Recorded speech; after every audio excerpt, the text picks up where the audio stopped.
Time frame combinations.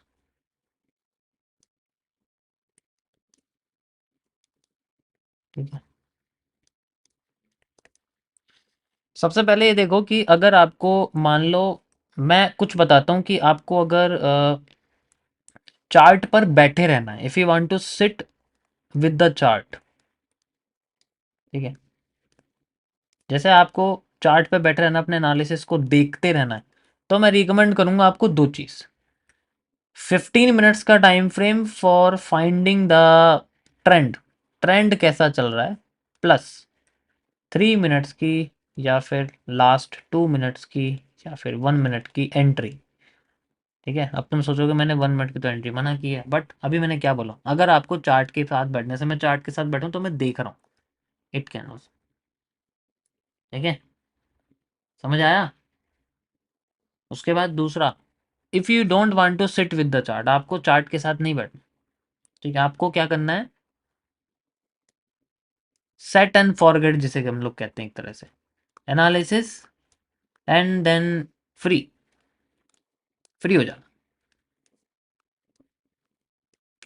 तो यहाँ पर हम लोग यूज़ करते हैं जनरली, मान लो 30 मिनट्स का या फिर 1 आवर का, ठीक है, बायस के लिए, ट्रेंड के लिए। उसके बाद इसमें एंट्री यूज़ करते हैं या तो 1 मिनट की, 3 मिनट की या 5 मिनट की, ठीक है, वैसे जनरली 5 मिनट की यूज़ करें ज़्यादा अच्छा है, 1 मिनट में भी कोई प्रॉब्लम नहीं है। देखो इनमें क्या होता है, जितना छोटा टाइम फ्रेम होता चला जाएगा ना, उतने स्टॉप लॉस होने के चांसेस ज़्यादा होते हैं, बट प्रॉब्लम ये होता है कि अगर हम छोटा टाइम फ्रेम लेते हैं तो इसमें मार्केट बहुत ज़्यादा ऊपर नीचे करती है, तो एंट्री लेने में दिक्कत होती है। तो 3 मिनट्स थोड़ा सा सही है, ये मिडल है, तो ये काफ़ी अच्छा है, इसमें एफवीजी वगैरह और ब्लॉक वगैरह अच्छे होते हैं, तो इसमें अच्छा खासा मिल जाता है। ठीक, ये चीज़ है। अब इसके अंदर क्या है कि रिस्क रिवॉर्ड बड़े हो जाते हैं। 30 मिनट्स का यार बाय से तुम समझ सकते हो, 30 मिनट्स पर लिक्विडिटी ढूंढ रहे हो तो इसमें क्या ही मिलेगा, इसमें बहुत बड़ा मिल जाता है ठीक है, कुछ भी है तो बहुत बड़ा, मतलब बहुत बड़ा, ठीक है।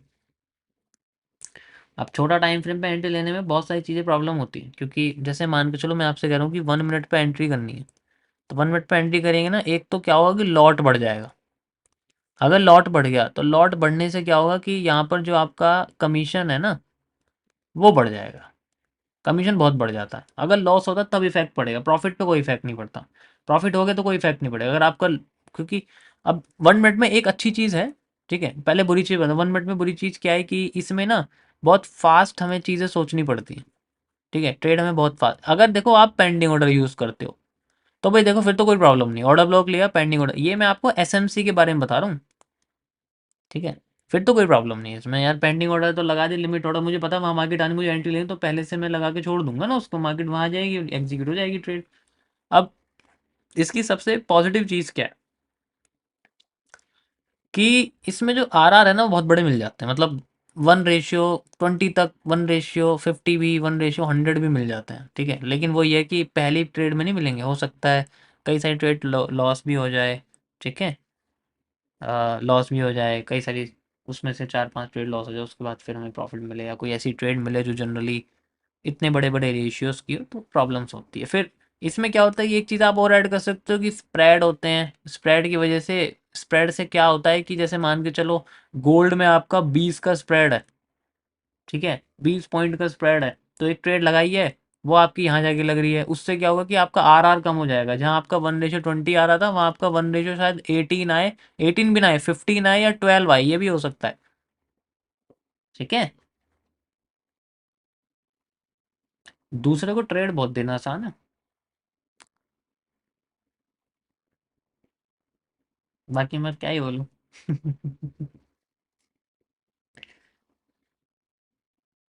समझ में आ गया अब कैसे कॉम्बिनेशन रहती है इसकी, तो ये है गाइस सारा का सारा खेल इस तरीके से काम करता है।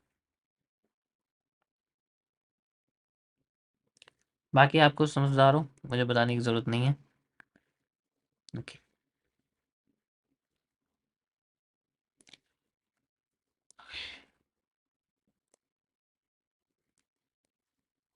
कोई प्रॉब्लम किसी को, अब तो ऐसा कोई सवाल मन में नहीं है। कि कौन सा टाइम फ्रेम यूज़ करना है, कैसे कंटिन्यू करना है हमें। ठीक है, मुझे लगता है ये काफ़ी सिंपल है।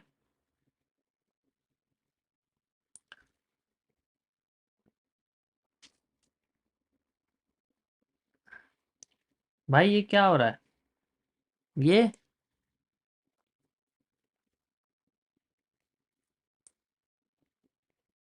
क्या हो रहा है, मतलब समझा नहीं मैं।